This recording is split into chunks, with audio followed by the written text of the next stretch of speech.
আসসালামু আলাইকুম রহমতুল্লাহি ওয়া বারাকাতুহু। সম্মানিত দর্শক, আমাদের দেশে ২০২৬ সনের সেপ্টেম্বর মাসটি আসলে কেমন যাবে এ বিষয় নিয়ে আলোচনা করছি।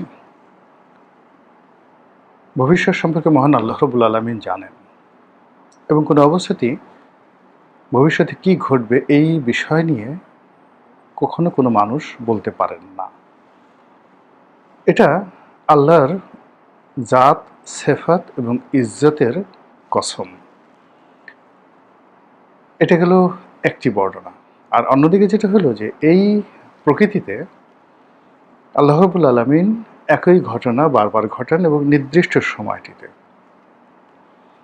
আমরা যেভাবে চন্দ্র এবং সূর্য ব্যবহার করি আমাদের গণনার জন্য, আমরা যেভাবে আকাশের গ্রহ তারা নক্ষত্রমণ্ডলীকে ব্যবহার করি সেই হারানো পথ খুঁজে পাওয়ার জন্য, সময় নির্ধারণের জন্য, আমাদের যে প্রকৃতিগুলো রয়েছে সেই প্রকৃতির যে বিভিন্ন উপকরণ রয়েছে সেই উপকরণের মধ্যেই আমরা খুঁজে পাই কখন ধান রোপণ করতে হবে, বপন করতে হবে।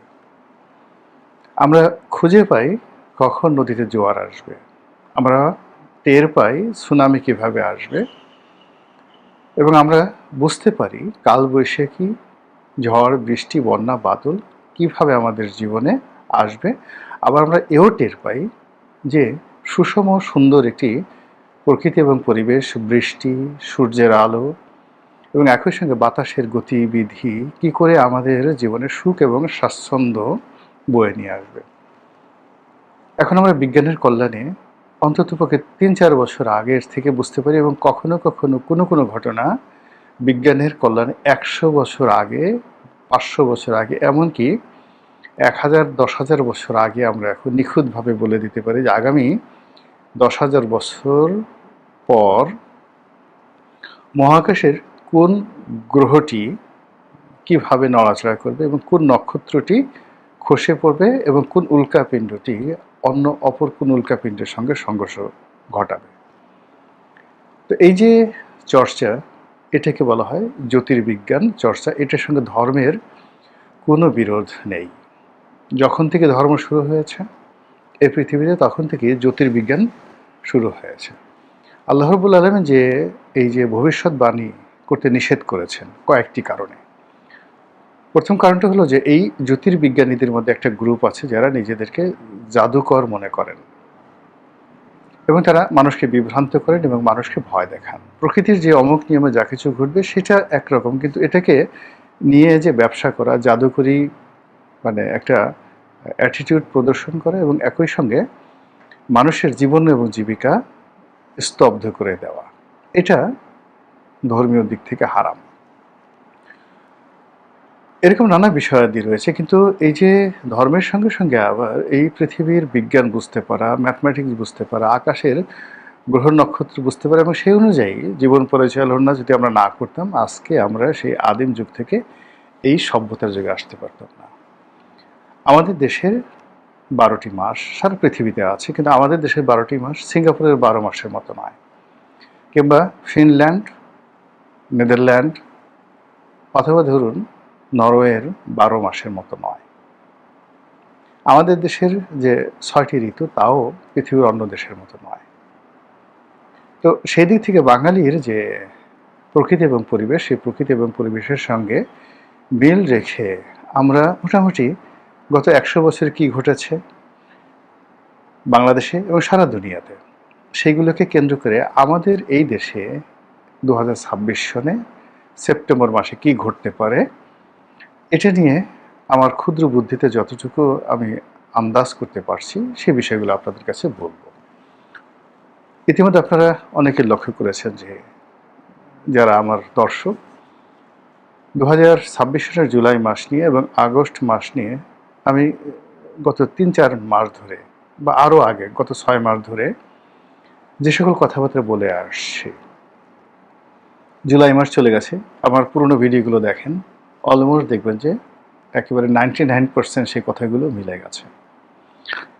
আগস্ট মাসে আজকের দিন পর্যন্ত যা কিছু ঘটেছে, যেটা আমি বলেছিলাম যে জুলাই মাসে যে ঘটনাগুলো কুকড হবে সেটা পারফরমেন্স দেখাবে, এটা মঞ্চস্থ হবে হলো আগস্ট মাসে। তো আর একটা ভিডিও করবো এই আগস্ট মাসের যা কিছু হচ্ছে সেটার প্র্যাকটিক্যাল অবস্থাগুলো নিয়ে। আজকে আমি যখন এই ভিডিওটি করছি তখন সাভারে একটি বাড়িতে বোমা সদৃশ্য একটি বস্তু উদ্ধার করা হয়েছে এবং জঙ্গি সন্দেহে বেশ কয়েকজনকে সেখানে ঘেরাও করে রাখা হয়েছে। অন্যদিকে বরিশাল জজ কোর্টে বোমা হামলা হয়েছে। এরকম অসংখ্য ঘটনা সারা বাংলাদেশে ঘটছে এই আগস্ট মাসে। এর প্রেক্ষিতে সেপ্টেম্বর মাসে কি হবে, অর্থাৎ জুলাই মাসে যে ঘটনাগুলো ঘটলো সেটা পূর্ণমাত্রায়, মানে জুলাই মাসের প্রস্তুতিগুলো পূর্ণমাত্রায় পারফরমেন্স দেখানোর চেষ্টা করা হবে আগস্ট মাসে। আর আগস্ট মাসে যে ঘটনাগুলো ঘটবে এটার ফলাফল আমরা পেয়ে যাব সেপ্টেম্বর মাসে, বড়জোর অক্টোবর মাসে একদম ফাইনাল। নভেম্বর থেকে আর এই সমস্যাগুলো থাকবে না, তখন থেকে আবার নতুন ইতিহাস শুরু হবে। তো সেই দিক থেকে এই যে সেপ্টেম্বর মাসটি আমাদের জন্য ইতিহাসের একটি ক্রান্তিকাল, ইতিহাসের একটি ট্রায়াঙ্গেল এবং ইতিহাসের যেটিকে বলা হয় যুগ সন্ধিক্ষণ। ইতিবাচক ধরতে পারেন, নেতিবাচক ধরতে পারেন, এটা এই সেপ্টেম্বর মাসে ঘটে যাবে। কিন্তু আমাদের জন্য সেটা শুভ ফল বয়ে আনবে না, যাকে বলা হয় নেতিবাচক ফল বয়ে নিয়ে আসবে, সেটা মহান আল্লাহ রাব্বুল আলামিন জানে। কিন্তু সারা দুনিয়ায় যারা জ্যোতির্বিজ্ঞান চর্চা করেন, ইতিহাস চর্চা করেন, তাদের কাছে এই মাসটিকে বলা হয় ব্ল্যাক সেপ্টেম্বর। অন্য কোনো মাসকে কিন্তু, যেমন ব্ল্যাক আগস্ট, আমাদের দেশে শোকাবহ আগস্ট মাস বলা হয়, এটা আওয়ামী লীগের লোকজন বলে। কিন্তু আগস্ট মাসকে কেউ কখনো ব্ল্যাক আগস্ট বলে না, ব্ল্যাক ডিসেম্বর বলে না, ব্ল্যাক ফেব্রুয়ারি বলে না। কিন্তু গ্লোবালি শত শত নয় হাজার বছর ধরে এই সেপ্টেম্বর মাসটিকে বলা হয় ব্ল্যাক সেপ্টেম্বর। এখন এই ব্ল্যাক সেপ্টেম্বর মাসে কি কি হয়েছে সাম্প্রতিক সময়, একেবারে কয়েকটি ঘটনা আপনাদেরকে বললেই বুঝতে পারবেন। পুরো আমেরিকার যে কোর্স অফ অ্যাকশন, ইতিহাস পরিবর্তন করে দিয়েছে এই ব্ল্যাক সেপ্টেম্বর। আমেরিকার সঙ্গে মুসলমানদের সম্পর্ক, আমেরিকার সঙ্গে মধ্যপ্রাচ্যের সম্পর্ক, আমেরিকার সঙ্গে সারা দুনিয়ার সম্পর্ক, এটা এই সেপ্টেম্বর মাসে নির্ধারিত হয়েছে, যেটিকে আমরা 9/11 বলি। যে কারণে আফগানিস্তানকে তছনছ করলো আমেরিকা, যে কারণে আজ পাকিস্তান একটা জঙ্গি এবং ব্যর্থ রাষ্ট্রে পরিণত হতে চলেছে, যে কারণে আমাদের দক্ষিণ পূর্ব এশিয়ার রাজনীতিতে আমেরিকা নাক গলাচ্ছে এই ব্ল্যাক সেপ্টেম্বরকে উদ্দেশ্য করে। এর আগে এই অঞ্চলকে নিয়ে তারা নাক গলাতো না। তারা এখন মনে করছে যে বাংলাদেশ, ভারত, পাকিস্তান, তারপর আফগানিস্তান, এই অঞ্চলগুলোতে ইনক্লুডিং চীনের উইঘর এবং আফগান সীমান্তের সাথে সম্পৃক্ত ইরান এবং রাশিয়ার এই যে এখন যে সিআইএস কান্ট্রিগুলো, আগে যেটা সোভিয়েত ইউনিয়নের ছিল, উজবেকিস্তান, কিরগিজস্তান, তুর্কমেনিস্তান, এই মুসলমান প্রধান যে অঞ্চলগুলো রয়েছে, এই পুরো অঞ্চল সম্পর্কে আমেরিকা এবং ইউরোপের যে আজকের দৃষ্টিভঙ্গি, এটি শুরু হয়েছিল ব্ল্যাক সেপ্টেম্বরকে কেন্দ্র করে। আমরা জানি যে আমেরিকার টুইন টাওয়ারে জোড়া দুটো, মানে আমেরিকার গর্ব, সেখানে বিমান হামলা হয়েছিল। ইতিহাসের ভয়ানক, জঘন্য, নির্মম বোমা হামলা। দুটো প্লেন এই এত বড় বিল্ডিংয়ে আক্রমণ চালিয়ে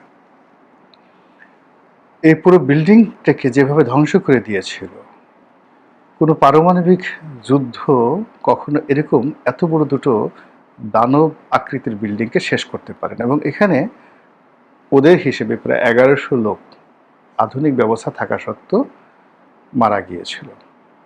অনেকে বলেন এটা আফগানিস্তান আক্রমণ করার, মধ্যপ্রাচ্যের পরিস্থিতি নিয়ন্ত্রণ করার জন্য পেন্টাগনের একটা কূট চাল ছিল। আবার অনেকে বলেন যে এটা মূলত আমেরিকার সাথে, ইউরোপের সাথে, আমেরিকার সাথে, মধ্যপ্রাচ্যের সাথে এবং দক্ষিণ পূর্ব এশিয়ার সঙ্গে সম্পর্ক নষ্ট করার জন্য মূলত ইসরায়েল এই ঘটনাটা ঘটিয়েছে। উদাহরণ হিসেবে অনেকে বলার চেষ্টা করছে যে ওই টুইন টাওয়ারে হাজার হাজার ইহুদি চাকরি করতেন, কিন্তু একজন সিঙ্গেল ইহুদি সেই দিন মারা যাননি। তারা আগেই ওখান থেকে সরে পড়েছিলেন বা ওই দিন তারা অফিসে যাননি। এনিওয়ে, এগুলো নিয়ে বিতর্ক হতে থাকবে এবং এই ঘটনার জন্য দায়ী করা হয় বিন লাদেনকে এবং তালেবান সরকার এবং তালেবান সরকারের সাহায্যকারী আল কায়েদাকে। এবং আমরা সেই তালেবান নিধন, আল কায়েদার যে ঘটনাগুলো সেগুলো জানি এবং সেই তাণ্ডব এখনো পর্যন্ত আমাদেরকে তাড়া করছে। আজ বাংলাদেশের সেন্ট মার্টিন, বাংলাদেশের সীমান্তে তারা এক একটি খ্রিস্টান রাষ্ট্র গঠন করা যে তাদের প্রক্রিয়া, এখানে সার্জিও গোরের মতো প্রভাবশালী ট্রাম্পের বন্ধুকে ভারতে নিয়োগ দেওয়া এবং একই সঙ্গে তরলে গরমে, মানে তরলে কঠিনে যেভাবে তারা পাকিস্তানকে তছনছ করে দিচ্ছে। একদিকে তাদের যাকে বলা হয় পরমাণু প্রযুক্তি তারা নিয়ে নিতে চাচ্ছে, বোমা তারা নিয়ে নিতে চাচ্ছে, অন্যদিকে আবার তাদেরকে ব্যবহার করছে অ্যাজ এ ভাড়াটিয়া সৈন্য হিসেবে। মানে যাকে বলা হয় যে সুন্দরী কুলবধূকে যখন কেউ কৃতদাসী বানিয়ে ফেলে, ঠিক ওইভাবে পাকিস্তান নামক রাষ্ট্রটিকে এই তালিবান ইস্যুকে কেন্দ্র করে, এই আল কায়েদাকে ইস্যুকে কেন্দ্র করে আমেরিকা এই পর্যায়ে নিয়ে গেছে। এবং এটা শুরু হয়েছে এই সেপ্টেম্বর মাস দিয়ে, 9/11, যেটিকে বলা হয় ব্ল্যাক সেপ্টেম্বর। এর আগে মানে আপনারা সেই ইন্টারনেটে দেখে নেবেন, এই সেপ্টেম্বর মাসেই জাপানের সবচেয়ে ভয়াবহ ভূমিকম্প হয়।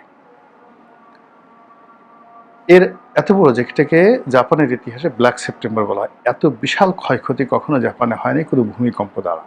আপনারা জানেন তাইওয়ান এবং জাপান এই দুটো রাষ্ট্রই মূলত ভূমিকম্প প্রবণ এলাকা। ভূমিকম্প সেখানে তাদের কাছে ডাল ভাত।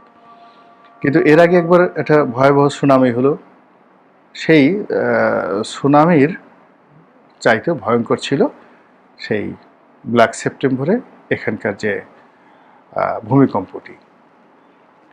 এই ব্ল্যাক সেপ্টেম্বরে আমেরিকার মানে একটা শহরে, সম্ভবত নিউ ইয়র্ক অথবা শিকাগোতে আগুন লেগে যায়, যেটিকে বলা হয় black great fire, great fire of Chicago বা great fire of New York, দু জায়গায় হয়েছিল। এবং এটাতে মানে পুরো শহর তছনছ হয়ে যায় এই সেপ্টেম্বর মাসে। একইভাবে সেপ্টেম্বর মাসে গ্রেট লন্ডন ফায়ার,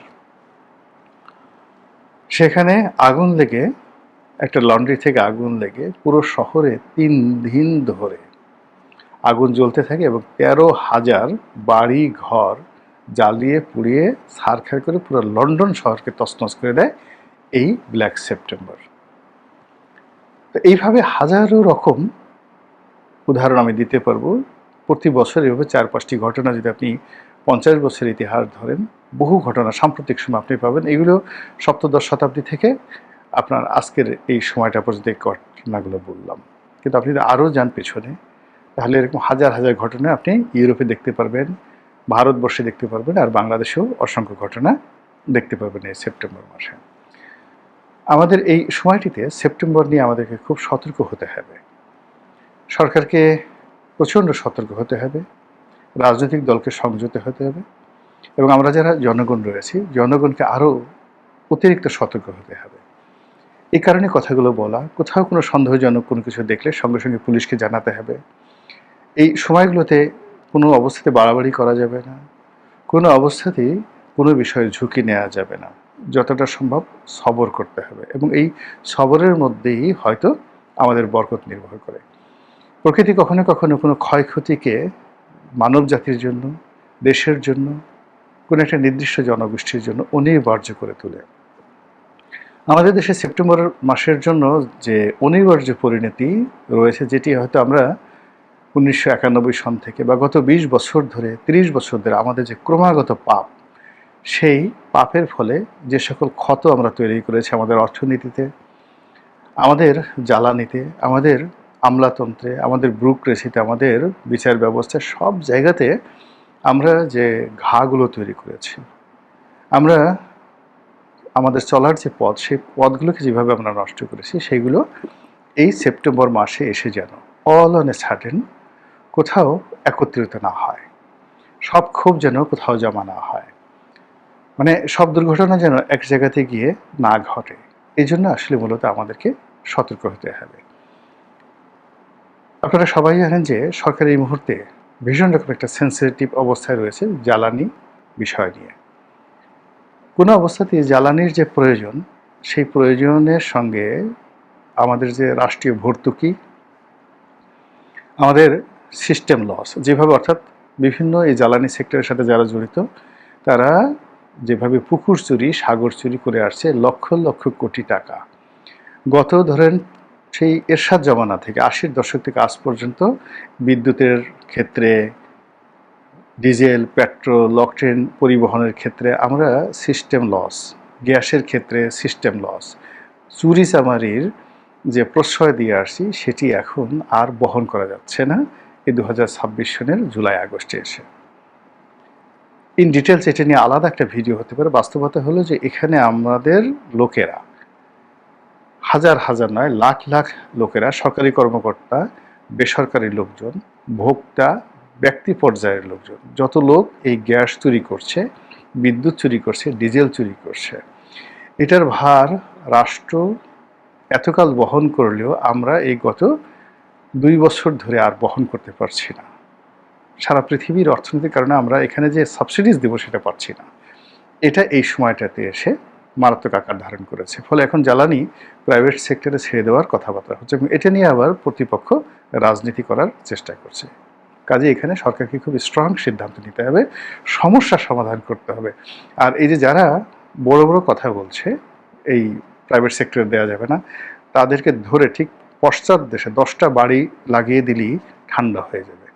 কিন্তু এই জ্বালানির সমস্যা নিয়ে যদি 10 লাখ লোক রাস্তায় নামে, এদেরকে পশ্চাৎ দেশ লাল করাতে দূরের কথা, এদের সামনে দাঁড়ানোর মতো কোনো শক্তি এখন রাষ্ট্রের হাতে নেই। এগুলো একটা কত জটিল একটা সমস্যা।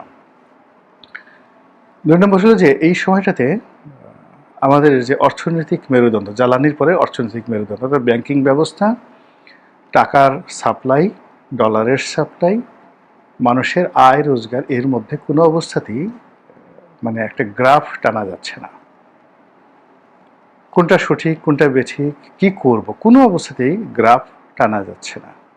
চারিদিক থেকে শুধু দুঃসংবাদ এবং আপনি কোনো একটা সমস্যা রাতারাতি সমাধান করার মতো কোনো ম্যাজিক্যাল পাওয়ার আপনার হাতে নেই। এখানে তারেক রহমান সাহেবের পরিবর্তে শেখ হাসিনা যদি আসতেন, শেখ হাসিনার পরিবর্তে যদি নরেন্দ্র মোদী আসতেন, নরেন্দ্র মোদীর জায়গায় যদি বলা হতো যে গ্লাড স্টুইন নামক যে বিখ্যাত যাকে বলা হয় অর্থনীতিবিদ, বা অ্যাডাম স্মিথ আসতেন, মানে বিশ্বের সবচেয়ে যারা বলে কস্ট ম্যানেজমেন্টের শ্রেষ্ঠ যে সকল অর্থমন্ত্রী রয়েছেন, এমনকি চাণক্যকে যদি এই মুহূর্তে দায়িত্ব দেওয়া হতো, বা সম্রাট আকবরের যে অর্থমন্ত্রী তাকেও যদি দায়িত্ব দেওয়া হতো, এই সময়টাতে ফেল করত। কাজেই কোনো অবস্থাতেই ফ্যামিলি কার্ড বলেন, খাল কাটা বলেন, জনপ্রিয় যে বিষয়গুলো, রাষ্ট্রের অর্থ ব্যয় হবে এরকম কোনো প্রকল্প আগামী 1-2 বছরে কোনো জনপ্রিয় প্রকল্প নেওয়া যাবে না। এখন শুধুমাত্র ডাল, আলু ভর্তা এগুলো দিয়ে নিজেরা খেতে হবে, অন্যকে উদ্বুদ্ধ করতে হবে, রাষ্ট্রীয় ব্যয় 1 পয়সা বাড়ানো যাবে না। যত রকম মন্দ হোক, রাষ্ট্র বন্ধ হয়ে যাক, কর্মচারীরা সব স্ট্রাইক করুক, কিন্তু এই অর্থনৈতিক দুরবস্থার মধ্যে যদি পে স্কেল বাস্তবায়ন করার চেষ্টা করা হয়, পুরো দেশে সিভিল ওয়ার শুরু হয়ে যাবে, কল্পনাই করা যায় না। ফলে এই বিষয়গুলোকে সরকার, মানে সরকারের ক্ষমতায় থাকাটা, এখানে যদি সরকার মনে করে আমাকে ডক্টর ইউনূসের মতো, শেখ হাসিনার মতো যেভাবে ক্ষমতায় থাকতে হবে, তাহলে সরকারও মরবে, জনগণও মরবে, দেশের স্বাধীনতা সার্বভৌমত্ব ব্ল্যাক সেপ্টেম্বরের কবলে পড়বে। কাজে এখানে রাষ্ট্রনায়কের মতো খুব স্ট্রং সিদ্ধান্ত নিতে হবে এই রাষ্ট্রের ব্যয় বাড়ানোর ব্যাপারে এবং রাষ্ট্রের ব্যয় কমানোর ব্যাপারে। যে কোনো মূল্যে রাষ্ট্রের ব্যয় কমাতে হবে। বাজেট দিয়ে দেওয়া হয়েছে, কিন্তু পরিশোধিত বাজেটে সরকারের টার্গেট থাকবে যে বাজেট দেওয়া হয়েছে তার অর্ধেক টাকায় কি করে এই রাষ্ট্র চালানো যায়, সেইভাবে ব্যবস্থা নিতে হবে। আদারওয়াইজ যে ক্ষতগুলো তৈরি হয়েছে সেই ক্ষত এই সেপ্টেম্বর মাসে রীতিমতো সুনামি আকারে দেখা দেবে। সর্বশেষ রাজনীতি। আওয়ামী লীগের সাথে বিএনপির সম্পর্ক, বাংলাদেশের সাথে ভারতের সম্পর্ক, বিএনপির সাথে আইএসআইয়ের সম্পর্ক, বিএনপির সাথে সিআইএর সম্পর্ক কীরকম অবস্থা আমরা জানি না, কিন্তু বাংলাদেশকে কেন্দ্র করে আন্তর্জাতিক মহল যেভাবে তৎপরতা দেখাচ্ছে, যেভাবে রাজনৈতিক দলগুলো গুটির চাল চালছে, যেভাবে সরকারের ভিতরের যারা লোকজন আছে তারা যে অনেকে সরকার শত্রুদের কাছে বিক্রি হয়ে যায়নি, তারা যে গুপ্ত এজেন্ট রূপে সরকারের মধ্যে একেবারে সরকারের ঘনিষ্ঠজন হয়ে কাছাকাছি বসে সরকারের 12টা বাজাচ্ছে না, এটা কিন্তু বলা যাচ্ছে না। এবং এই ধরনের ক্রাইসিস যখন ঘটে তখন সকল সমস্যা প্রাসাদ থেকে শুরু হয়। শেখ হাসিনার পতনের শেষ সময়টাতে আপনি দেখুন তার যত সমস্যা, মানে রাজপথ থেকে আন্দোলনকারীরা যা করেছে তার 10 গুণ করেছে তার প্রাসাদ থেকে। বিএনপি জামাত যা কিছু করেছে আর 100 গুণ করেছে তিনি যাদেরকে সেনাবাহিনীতে পুলিশে নিয়োগ দিয়েছিলেন তাদের নির্বুদ্ধিতার কারণে, তাদের বাড়াবাড়ির কারণে এবং তাদের যাকে বলা হয় অসংযত আচরণের কারণে। ওই সময় বিচার বিভাগের সিদ্ধান্ত, পুলিশের বাড়াবাড়ি এবং মিলিটারির প্রথমে বাড়াবাড়ি এবং শেষের দিকে শেখ হাসিনাকে সহযোগিতা না করা। ঠিক সেম ঘটনা যে এখন ঘটবে না, এখন ঘটছে না, এটা কিন্তু বলা যাবে না।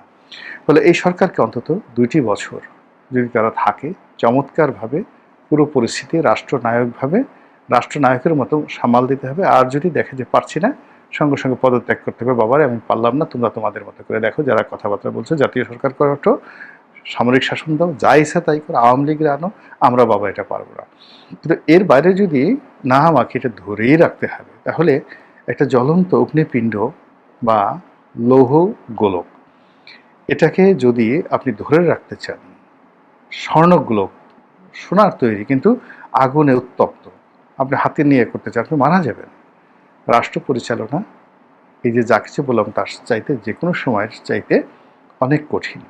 সেক্ষেত্রে এই যে সেপ্টেম্বর মাসের যে ব্ল্যাক হোল, এই ব্ল্যাক হোলগুলো সরকারকে আগে স্বীকার করতে হবে, তারপরে বুঝতে হবে, তারপরে খুঁজতে হবে, তারপর এগুলো ম্যানেজ করার মতো প্রজ্ঞা, মেধা, যোগ্যতা, নেতৃত্বের গুণাবলী থাকতে হবে। আদারওয়াইজ সবাই মিলে সেই টাইটানিকের মতো আমাদের অন্ধকার রজনীতে শৈল সমুদ্র, বরফের যে সমুদ্র, সেখানে ডুবে যাওয়া ছাড়া আর কোনো উপায় থাকবে না। মহান আল্লাহ আমাদের সবাইকে হেদায়েত দান করুন এবং হেফাজত করুন। আসসালামু আলাইকুম ওয়া রাহমাতুল্লাহি ওয়া বারাকাতুহু।